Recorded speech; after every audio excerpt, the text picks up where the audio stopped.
Você deve estar se perguntando quem que é o estudante que destrói a prova de matemática do Enem. É basicamente aquele aluno que tem conhecimento para conseguir 35 acertos, mas por conta de alguns detalhes fica empacado nos 20 acertos. E você sabe que isso faz uma diferença enorme na sua nota e por fim você pode deixar de conseguir uma aprovação por não aumentar os seus acertos. São aqueles estudantes que já estudaram toda a teoria, têm o conhecimento necessário, mas quando vão para o simulado ou vão para a prova, não conseguem colocar tudo na prática. Se isso acontece com você ou com algum conhecido, essa pessoa está destruindo a prova, porque ela não consegue colocar lá na avaliação aquele conhecimento que ela tem. Mas não se preocupe que isso vai acabar hoje, depois desse vídeo. Fala, meus queridos e minhas queridas, sejam todos muito bem-vindos a mais um vídeo do canal Instituto Ensino de Potência. Eu sou o professor Eduardo. O que seria destruir a prova? Consiste em fazer algumas coisas de uma forma incorreta que prejudicam o seu desempenho. E muitos estudantes que têm conhecimento para acertar 35 questões, mas empacam em 20 por pequenos detalhes. Isso se chama destruir a prova, porque você não aproveita o seu conhecimento. Então, para você parar de destruir a sua prova, você tem que corrigir alguns pequenos erros que eu chamo de erros capitais. Eles são capitais porque se você corrigir apenas esses 3 pequenos erros, você consegue facilmente pular de 20 para 35 acertos. Na verdade, esses 3 erros são a grande diferença entre uma pessoa que está em 20 acertos e uma que está em 35 acertos. Elas não têm muita diferença de conhecimento. Basicamente, o nível de conhecimento em matemática é o mesmo,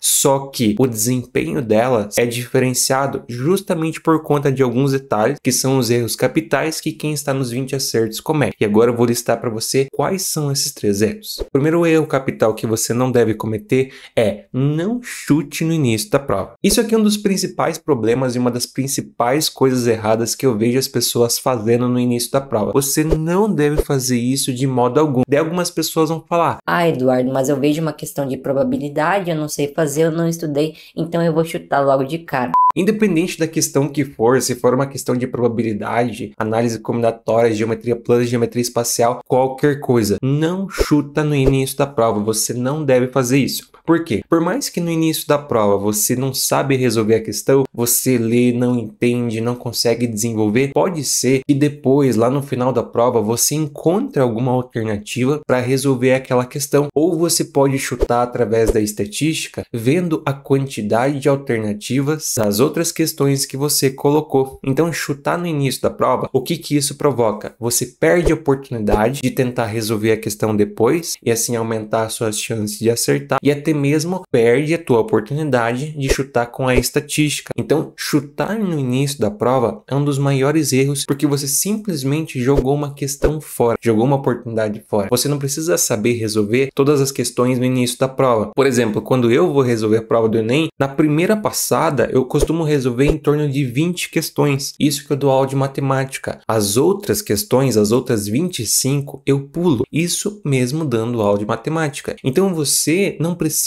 resolver as 45 questões logo de cara e se você não sabe resolver uma questão, chutar ela. Você pode deixar para fazer isso no final, caso você não encontre nenhuma alternativa para resolver. Por exemplo, essa questão aqui. Foi uma questão que eu, particularmente, lá na hora da prova, me deu um branco e eu não consegui lembrar da fórmula do volume do tronco de um cone. O que eu fiz? Eu fiz uma gambiarra, entre aspas, através do volume dos 2 cilindros e assim eu consegui solucionar. No caso, o cilindro com a circunferência grande e o cilindro com a circunferência pequena. Esse tipo de insight você acaba conseguindo ter lá no final da prova, quando você já resolveu outras questões. Então, se eu tivesse chutado logo de cara essa questão, sem tentar ter esse pensamento depois, eu provavelmente teria errado. Então, chutar no início da prova faz que você perca uma questão logo de cara. Deixar para resolver depois ou deixar para chutar depois é a oportunidade que você tem de acertar aquela questão. O segundo erro, não insista muito tempo em uma questão. Isso aqui também é muito importante, muitas pessoas negligenciam muito. O que vocês sabem? O Enem é uma prova, além de você ter que colocar os conhecimentos em matemática à prova, você também tem que fazer gestão de tempo e você tem que ter resistência. Então, se você não faz uma gestão de tempo bem feita, o que vai acontecer? Você eventualmente vai ter problemas. Então, se você, por exemplo, começou a resolver uma questão no início da prova, isso eu vejo que muitas pessoas pecam nesse detalhe. Você começou a resolver uma questão no início da prova. Daí, ao invés de você tentar resolver, ver que não está conseguindo pular, Muitas pessoas ficam lá insistindo 10 minutos na mesma questão, no início da prova. Você não pode fazer isso. Então você começou a ler uma questão, leu a questão, entendeu o enunciado, começou a resolver, viu que não está saindo, pula a questão e vai para a próxima. Não insiste muito tempo em uma questão que você não está conseguindo resolver. Naquele momento, pode ser que você não consiga, mas depois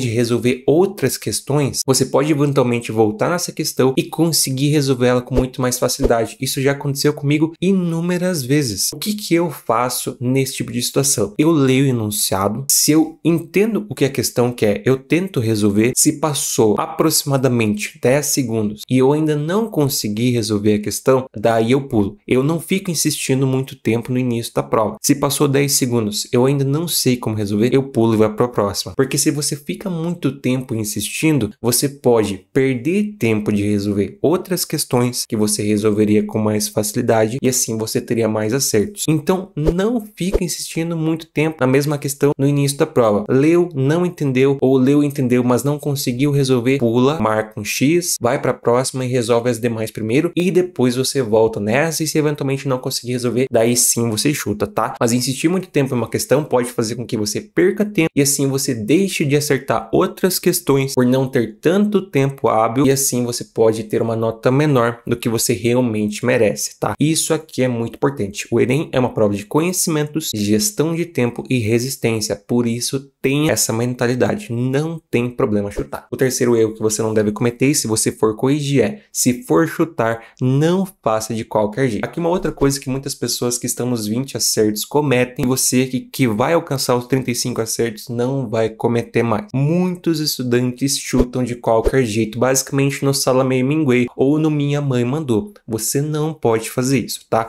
Por quê? O Enem é uma prova matemática, no caso é uma prova que tem a matemática, só que como é uma avaliação, ela também pode ser avaliada estatisticamente. O que isso quer dizer? De um modo geral, não acontece exatamente isso, mas existe uma tendência que, como nós temos 45 questões, nós temos 5 alternativas em cada questão, o equilíbrio ideal seria 9 alternativas A, 9B, 9C, 9D e 9E. Obviamente não acontece exatamente isso, mas você tem que tender a esse equilíbrio, certo? Por exemplo, você não vai ter 18 alternativas A e nenhuma alternativa B. Isso não vai acontecer. Então, o que você tem que tirar de lição disso é, se você não sabe resolver uma questão, a primeira coisa que você vai fazer é usar a estatística ao seu favor. Porque, por exemplo, vamos supor que chega lá no final da prova, você tem 3 questões para chutar e você colocou apenas 2 alternativas C ao longo de toda a prova. Existe uma grande chance de que alguma dessas questões tenha como alternativa correta a alternativa C, tá? Porque você ainda não colocou muito. Então, isso é algo que você tem que pensar. Uma outra coisa que você também pode utilizar são as estatísticas das provas anteriores. Por exemplo, quando nós temos entre as 5 alternativas, 2 que têm uma proximidade maior, existe uma grande probabilidade de que uma dessas 2 seja a alternativa correta. No Enem de 2022, 12 questões tinham essa característica e 8 a resposta era uma das 2, ou seja, é uma probabilidade bem grande. E tem mais um ponto que você pode utilizar ao seu favor na hora de chutar. Quando nós temos alternativas numéricas, isto é, quando você tem que fazer uma conta, encontrar um número e assim você vai ter uma resposta, o que acontece? Existe uma boa chance de que a alternativa correta não seja maior e nem a menor, ou seja, ou vai ser a alternativa B, ou vai ser a alternativa C, ou vai ser a alternativa D. No Enem de 2022 foram 27 questões com alternativas numéricas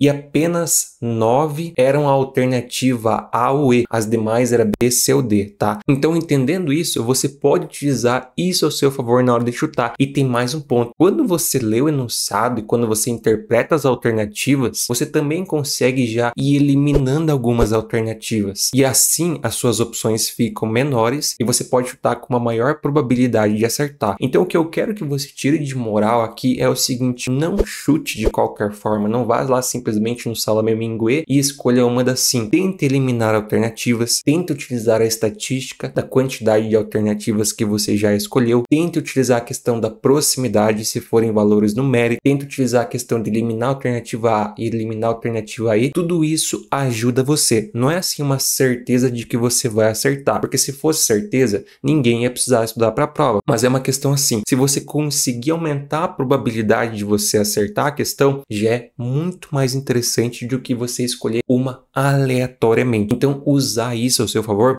ajuda muito a você acertar mais questões e, obviamente, o seu resultado vai ser muito melhor com mais questões acertadas. E basicamente, qual que seria o resultado disso tudo? Qual que seria o resultado de corrigir esses 3 erros? Com certeza uma boa nota, porque assim, pessoal, a diferença de conhecimento de quem tem 20 acertos e quem tem 35 acertos é muito pequena, você não vai ter muito mais conhecimento. Existe apenas uma relação na diferença do desempenho entendendo a respeito da estratégia de prova, tá? Então essa questão de pular, essa questão de chutar com a estatística, essa parte da gestão de tempo, essa diferença entre as pessoas que estão com 20 acertos e as pessoas que estão com 35, além de uma outra coisa que a gente também sempre comenta aqui, que é a respeito da mentalidade. Então se você conseguir corrigir esses 3 erros, que basicamente em uma semaninha ali, fazendo simulados, você já consegue corrigir, eu tenho certeza que você pode aumentar 10 a 15 acertos tranquilamente para sua prova. Então use isso ao seu favor e depois volte nesse vídeo. Eu tenho plena convicção que você vai conseguir alcançar a nota que você quer nesse Enem. E você que está assistindo esse vídeo se sente 100% preparado para a prova de matemática do Enem, então não se preocupa, porque eu ainda posso ajudar você a alcançar mais de 800 pontos na prova de matemática do Enem. Lá no Potência Matemática eu ensino exatamente aquilo que você precisa para a prova, porque lá nós valorizamos o seu tempo,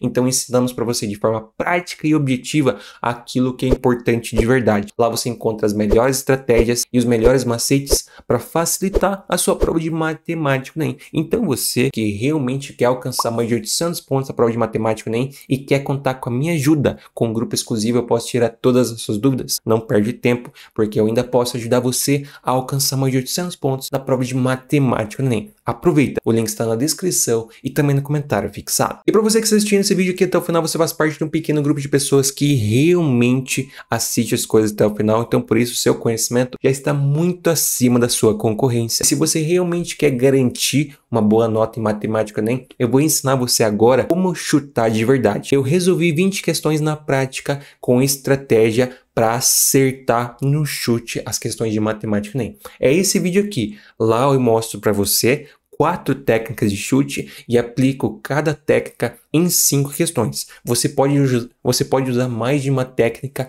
simultaneamente e assim ter muito mais chance de acertar no chute várias questões. Por isso aproveita e assista esse vídeo.